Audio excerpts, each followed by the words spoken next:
Click করুন অ্যাপের bell আইকনে আর সাবস্ক্রাইব করুন এবিপি আনন্দ। সব সময় থাকুন খবরে। পাটুলি থেকে গাড়ি নিয়ে চম্পট, 24 ঘন্টার মধ্যে পুলিশের জালে চালক। মুর্শিদাবাদের সালার থেকে গ্রেফতার, মোবাইল ফোনের সূত্র ধরে গ্রেফতার। সূত্রের খবর আরো জানবো, আমাদের সঙ্গে রয়েছে আমাদের প্রতিনিধি হিন্দোল দে। হিন্দোল, পুলিশ সূত্রে আর কি তথ্য উঠে আসছে এই ঘটনা সম্পর্কে?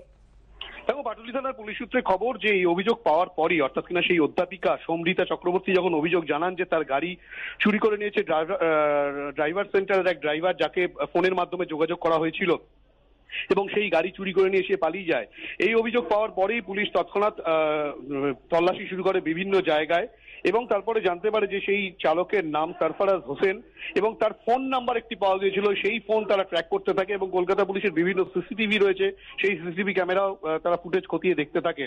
অবশেষে গতকাল রাত 11:15 নাগাদ সালার থানার পুলিশ, মুর্শিদাবাদের সালার থানার পুলিশের সহযোগিতায় পাটুলি থানার পুলিশ অভিযুক্ত সরফরাজ হোসেনকে প্রথমে আটক করে এবং পরবর্তী ক্ষেত্রে পুলিশ গ্রেপ্তার করে এবং সে কিন্তু তার দোষ স্বীকার করে নিয়েছে।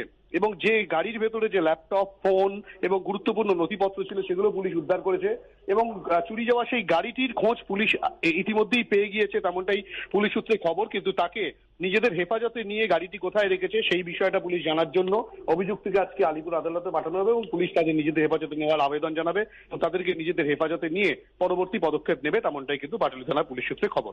মধুমন্তী, ধন্যবাদ হিন্দোল।